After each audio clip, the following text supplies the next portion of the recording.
de Apocalipse.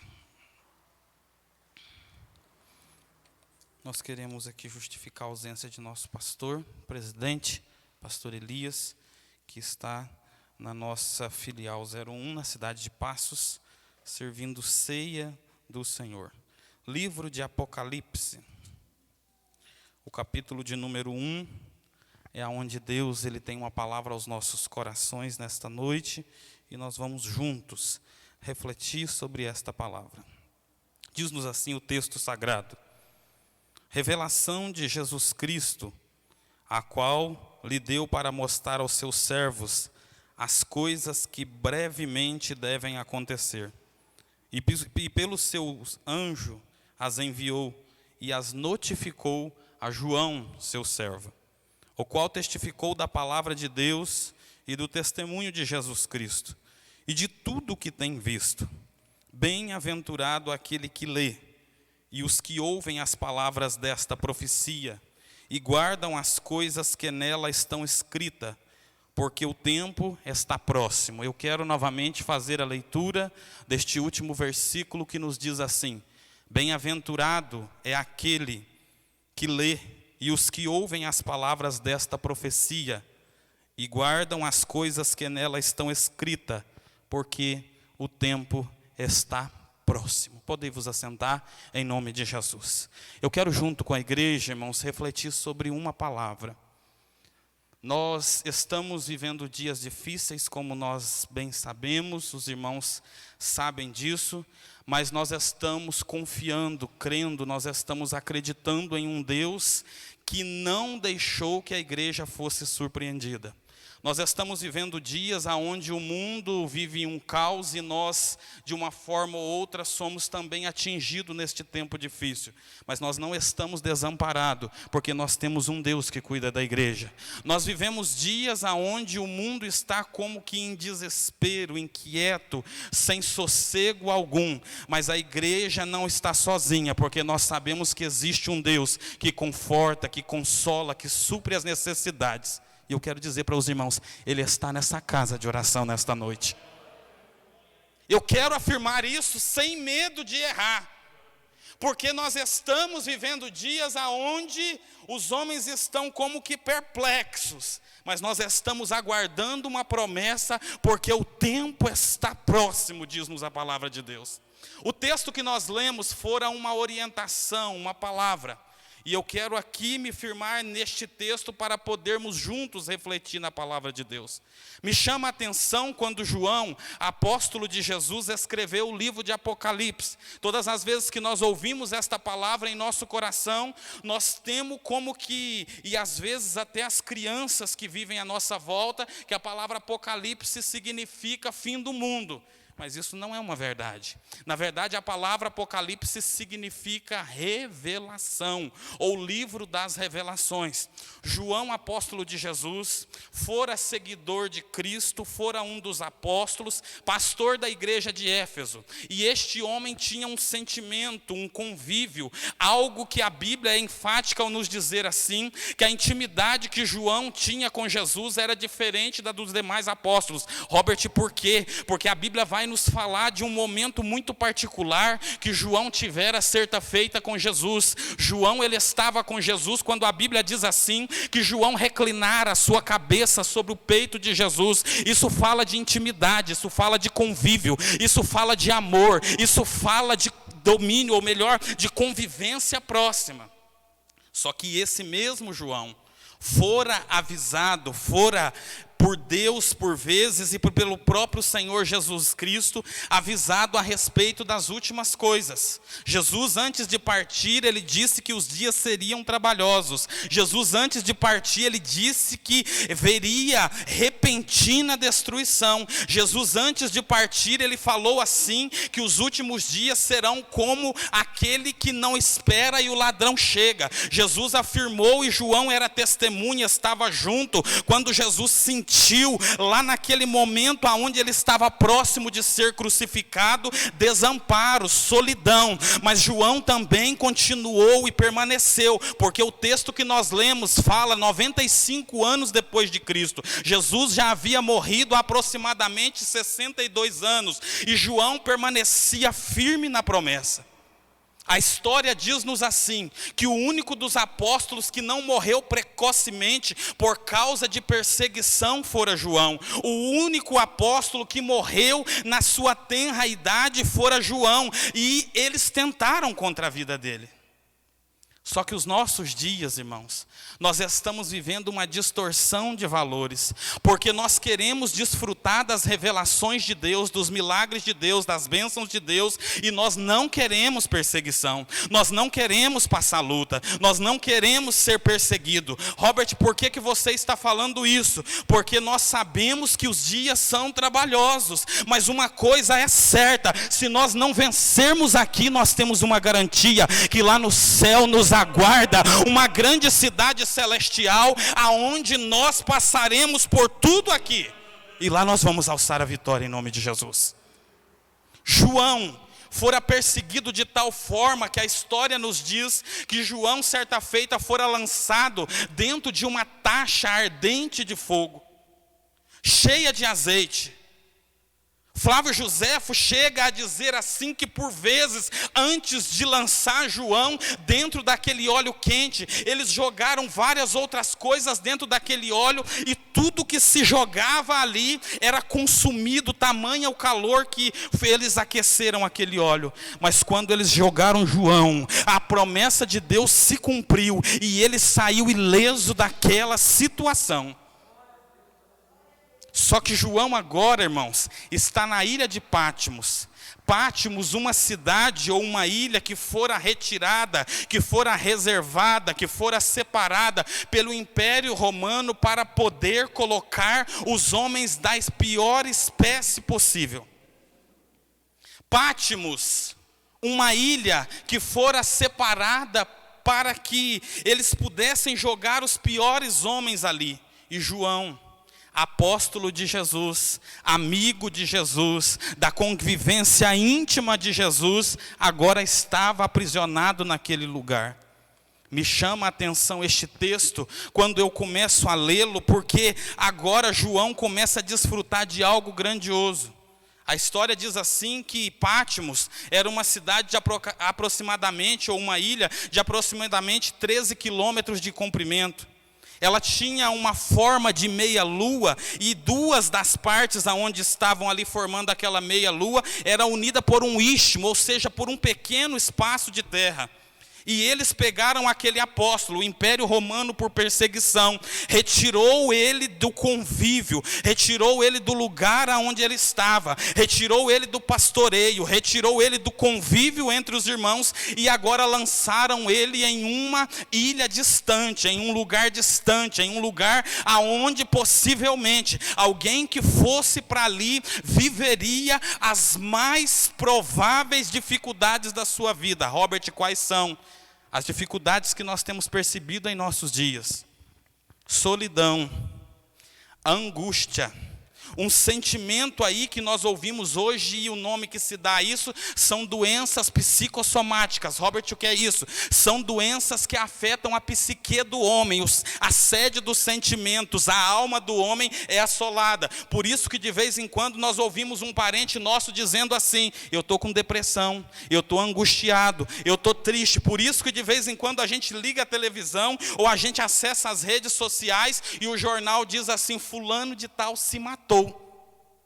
Só que João foi diferente. João pode ter passado por angústia, por tristeza, por solidão, mas ele disse assim: tem um Deus que cuida de mim, tem um Deus que está com as mãos estendidas sobre a minha vida. E mais do que isso, ele fez com que aquele momento marcasse a sua vida para sempre.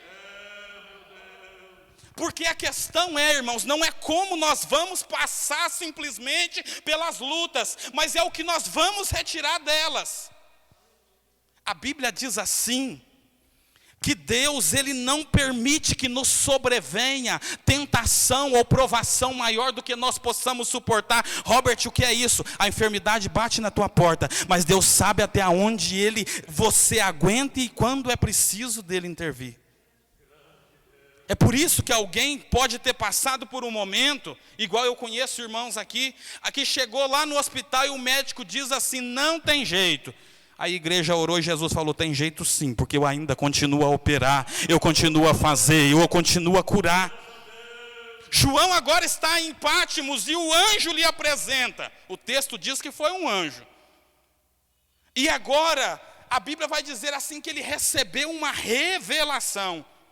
revelação diferenciada da que muitos homens receberam. Robert, diferente por quê? Porque João não recebeu revelações somente do que aconteceria nos seus dias.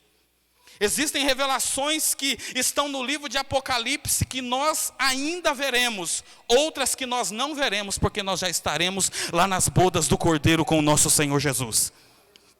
João escreveu as 7 igrejas, capítulo 2 e capítulo 3 do livro de Apocalipse. E ele vai escrever as igrejas da Ásia Menor. E ele vai fazer ali algumas recomendações. E aqui eu paro para nós podermos, irmãos, refletir sobre os nossos dias. Como nós estamos lidando com as revelações de Deus? O que nós estamos fazendo com a palavra de Deus? O que nós estamos fazendo com aquilo que Jesus ele tem nos avisado? Porque por muitas vezes nós fomos e nós estamos sendo avisados. E a gente se esquece do que Deus fala. E a gente se esquece do que Deus promete. E a gente se esquece de quando Deus nos corrige.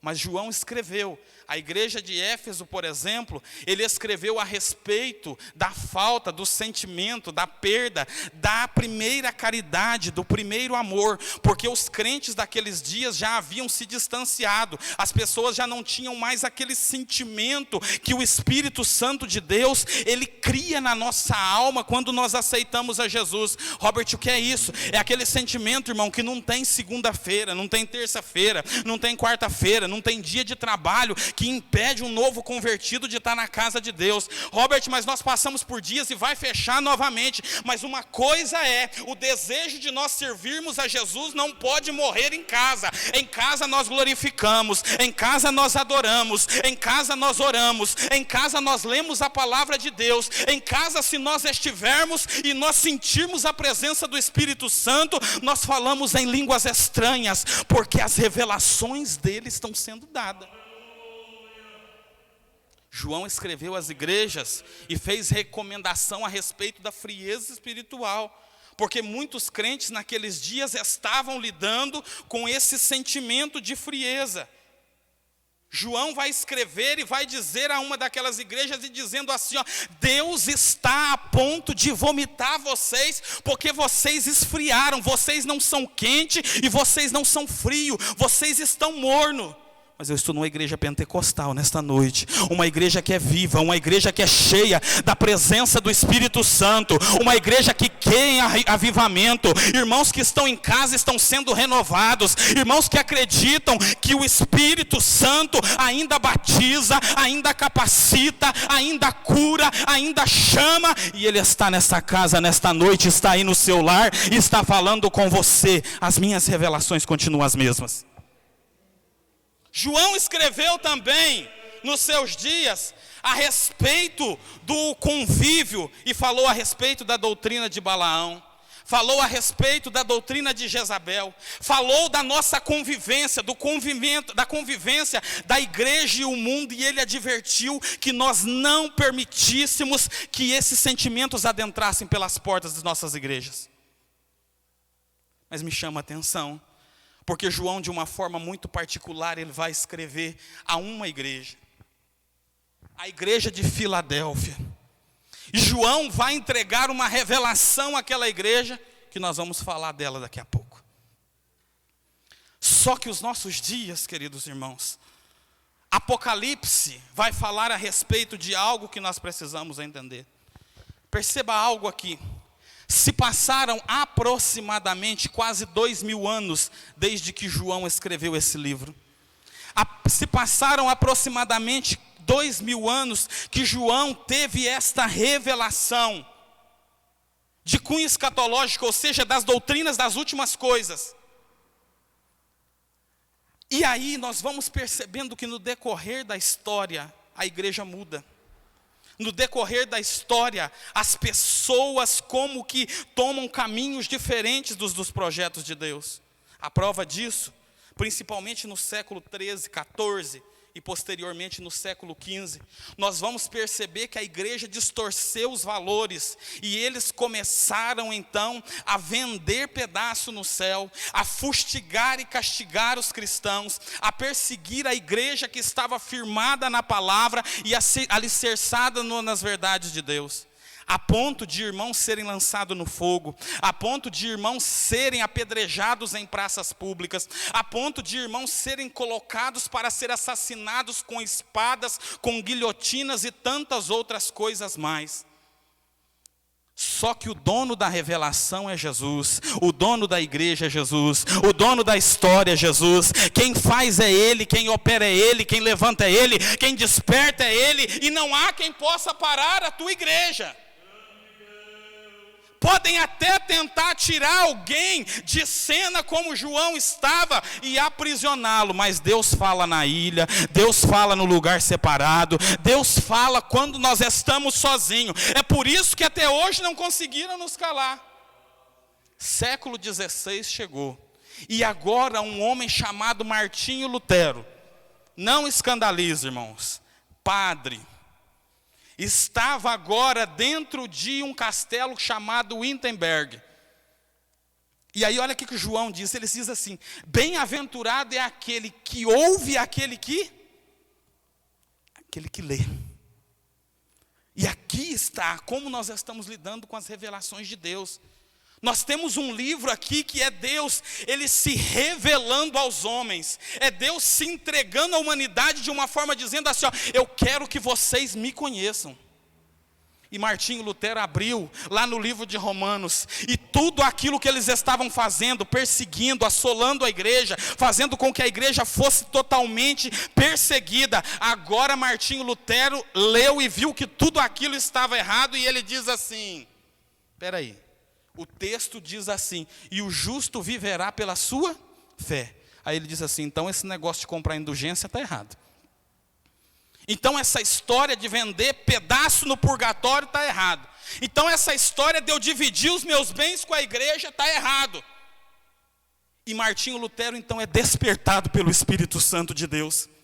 Martinho Lutero, por ler um versículo da palavra de Deus, ele começou a experimentar uma revelação particular de Deus. E aqui eu paro para fazer uma aplicação às nossas vidas.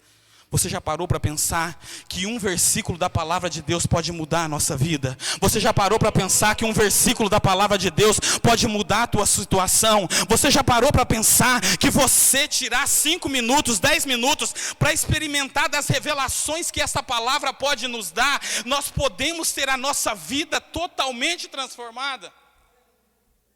Sabe por que a cidade às vezes, irmão, continua na mesma situação?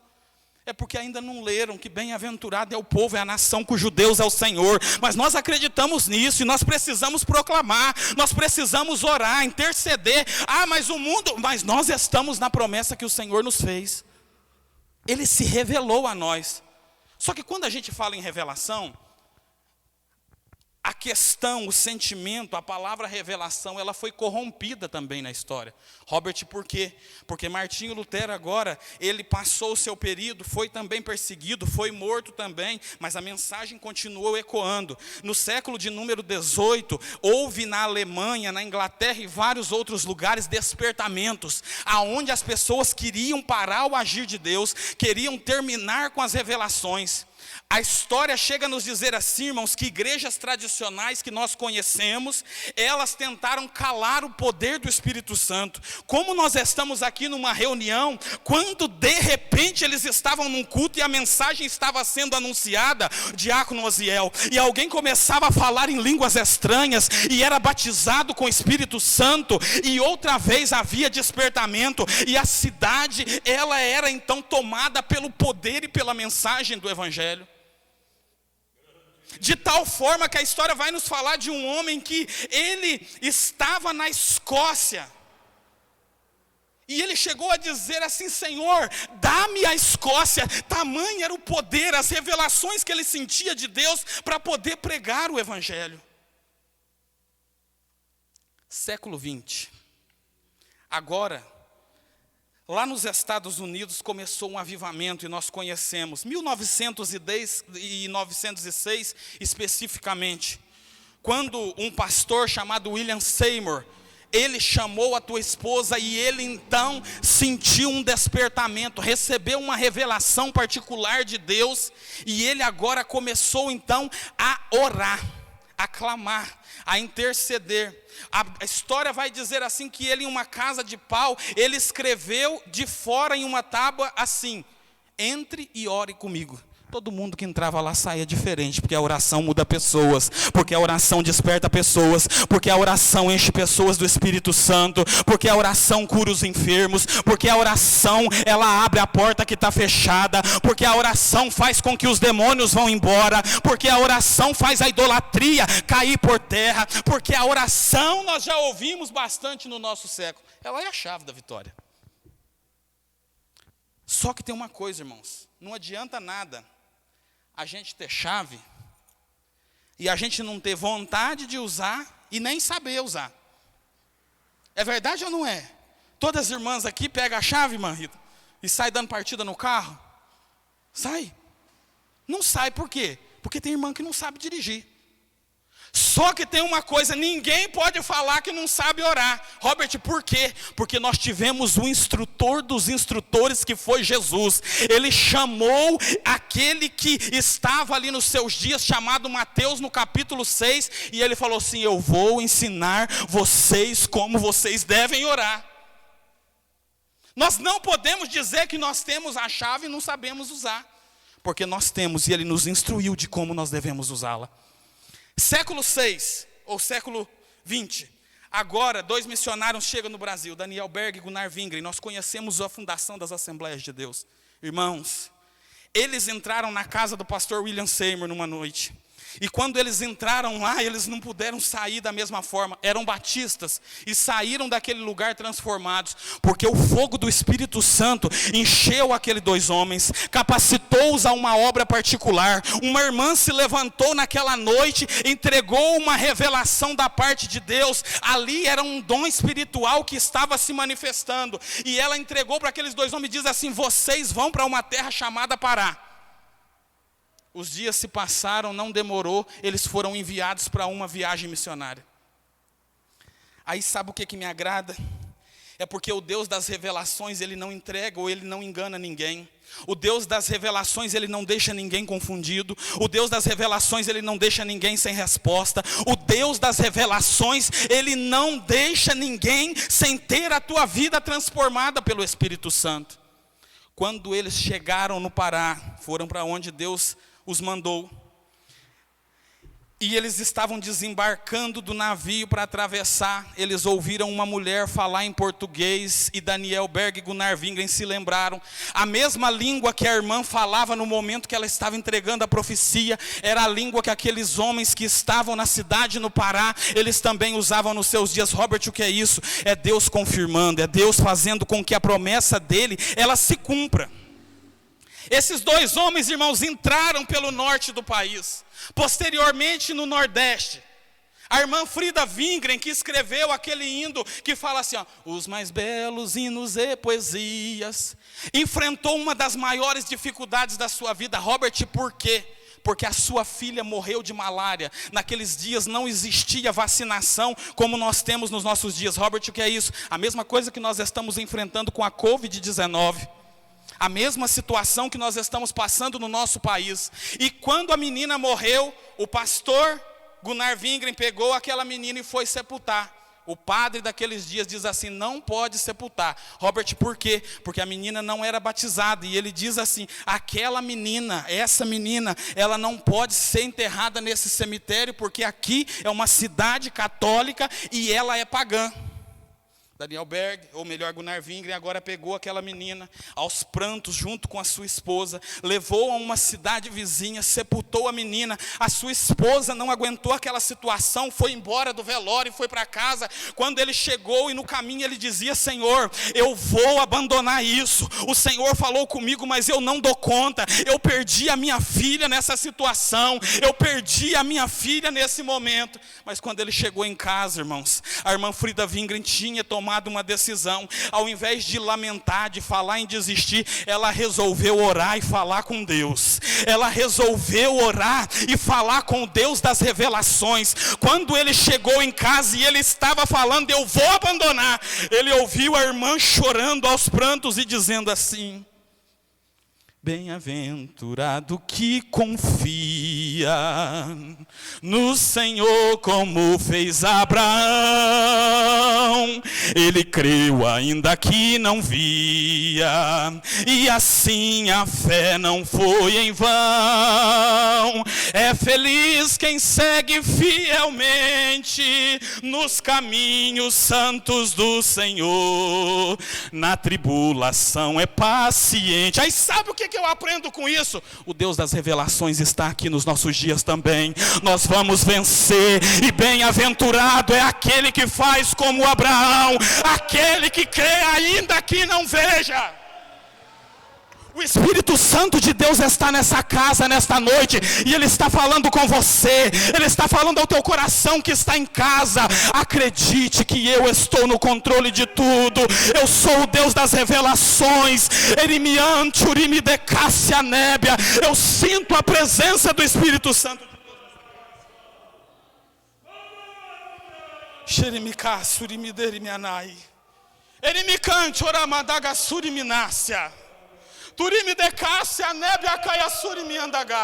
Eu sinto a presença do Espírito Santo de Deus nessa casa de oração, que fala comigo: bem-aventurado é você, crente, que espera no Senhor. Agora, irmãos, não puderam parar, porque Gunnar Wingren, quando ouviu aquilo ali, falou assim: irmã Frida, vamos continuar, a peleja é do Senhor, o Deus das revelações está conosco. Entraram no norte, entraram no nordeste, vieram para o sul, para o sudeste. O Brasil inteiro foi conquistado. Hoje, em todos os municípios do nosso país, existe uma igreja Assembleia de Deus. Aonde você andar pelo país, você vai ver lá uma plaquinha: Assembleia de Deus. Robert, o que é isso? É o Deus das revelações, é o Deus que fala, é o Deus que mantém a igreja viva, é o Deus que mantém os seus servos de pé, é o Deus que permite que nós passamos pelas perdas, mas não nos abandona no dia da dificuldade. Só que o problema, irmãos, é o seguinte: é que agora na década de 60 surgiu uma nova visão de revelações. Robert, o que é? Surgiu um movimento na década de 60. Algumas igrejas que nós conhecemos, e por uma questão de ética não vou citar, mas eles começaram a acreditar que as revelações de Deus estavam particularmente ligadas aos dons de cura. Começaram então a infiltrar isso dentro do país e a anunciar, chamado aí de segundo movimento pentecostal. Então orava-se muito por causa das curas divinas, mas se esquecera da palavra de Deus. E isso começou por algumas igrejas a virar um fanatismo religioso, a ponto de algumas igrejas experimentarem situações muito difíceis. Como em São Paulo, por exemplo, um líder religioso que quase fora acometido de um tiro. Robert, por quê? Perseguição à igreja. Mas o problema é, posteriormente, na década de 80 e 90, surgiu a terceira onda do movimento. E essa onda agora começou para um movimento chamado neopentecostal. A palavra neopentecostal significa novo pentecostalismo. E eles agora começaram a fazer algumas bizarrices. Robert, o que é isso? Começaram com algumas práticas que biblicamente são condenadas. Robert, tem exemplo? Tem. Começaram a dar valor aos amuletos. O lenço cura, a rosa cura, o sabonete cura, o sal dá casamento. Começaram então com vassoura ungida. rede da grande pescaria. E nós não podemos de forma alguma permitir que isso adentre as portas da nossa igreja. Robert, por quê? Porque o tempo passou, os séculos mudaram, mas o nosso Deus é o mesmo. A sua palavra é a mesma e ele diz assim: bem-aventurado é aquele que ouve e é aquele que lê as palavras desta profecia. Robert, por quê? Porque se nós ficarmos aqui, irmãos, pregando somente que Jesus cura, nós estaremos enganando os irmãos. Porque se nós ficarmos aqui somente falando que Jesus pode dar carro, dar casa, nós estaremos ludibriando a igreja. Porque se nós falarmos que o irmão que não for abençoado financeiramente, ele está errado com a sua vida, nós estaremos aqui pecando contra Deus. Robert, por quê? Porque eu vou ler novamente o versículo que nós lemos, ele diz assim, ó: bem-aventurado é aquele que lê e os que ouvem as palavras desta profecia.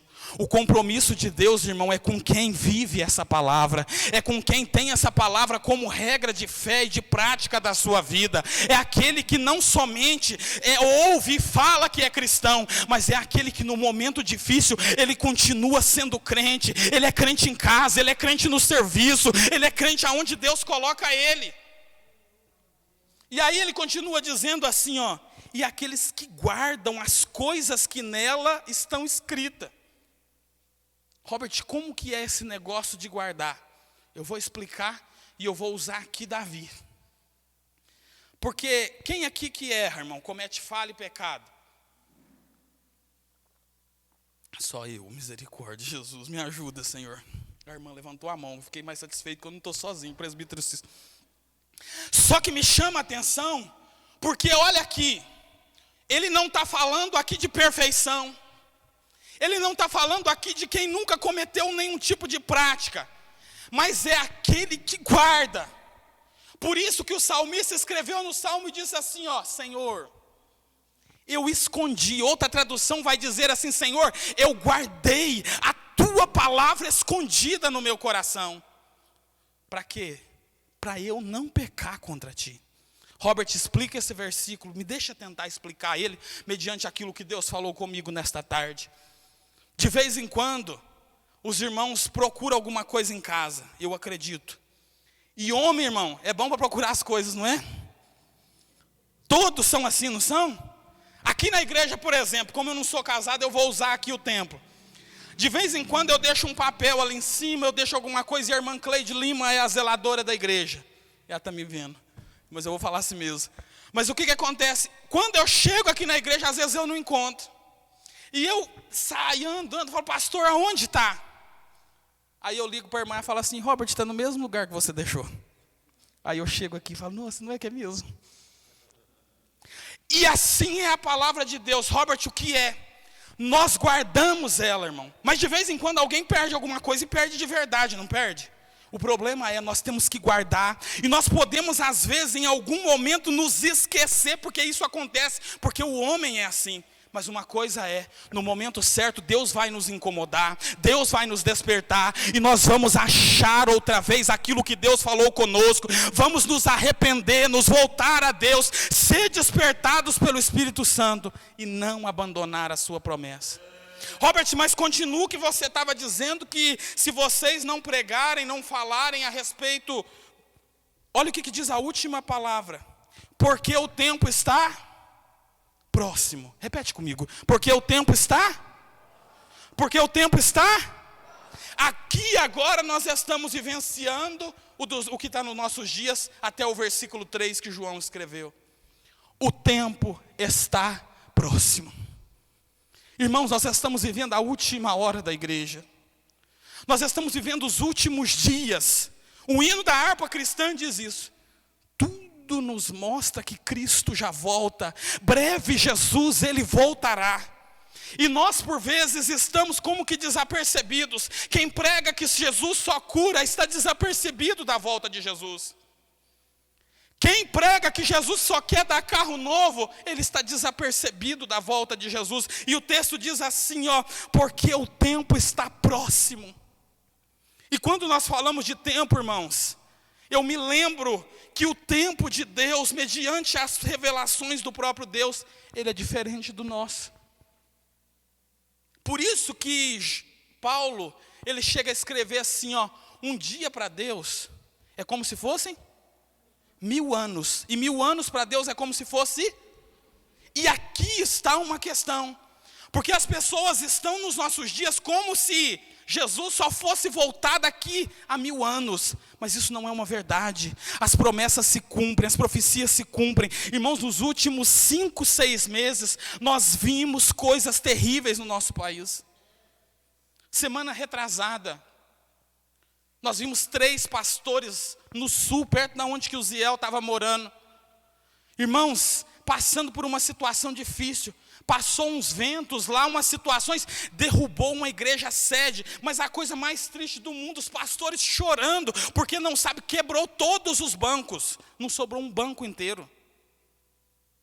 Nós vimos uma nuvem de gafanhotos que estava próxima de chegar no nosso país. Nós ouvimos falar de alguns tremores de terra e debaixo do nosso país não tem placas tectônicas para poder fazer esse tipo de movimentação. Ano passado nós estávamos numa tarde, eu me lembro como se fosse hoje, tomando café em casa, quando a gente só viu assim que fez assim. E aí a minha pergunta é, até quando nós vamos ter que ficar simplesmente vendo Deus ter que manifestar-se para nós nos despertarmos a pregar a palavra de Deus, a pregar aos nossos familiares, a anunciar o reino de Deus e sobretudo, nós vivermos uma vida 100% para Jesus. Eu fico pensando, imagina se nós não ouvirmos a bênção apostólica nessa noite, nessa igreja. Como que vai estar o nosso coração? Como está o alinhamento do nosso coração com Deus, irmãos? E eu estou falando isso aqui muito sério, porque isso é particular, é de cada um. As oportunidades que nós tivemos de nos batizar e não nos batizamos. A oportunidade que nós tínhamos de poder legalizar uma situação na nossa vida e não legalizamos. A oportunidade de largar um vício que nós tivemos e nós não deixamos. A oportunidade de nós ouvirmos Deus falar conosco e dizer que o tempo está próximo e nós não nos atentamos a isso. Eu encerro dizendo, o Deus das revelações, Ele nos desperta nesta noite e nos diz, eu vou voltar para buscar a minha igreja. Eu vou voltar para buscar a minha igreja. Turime decácia nébia, coloque-se de pé nesta noite. Xerimicante, oramandagassuri.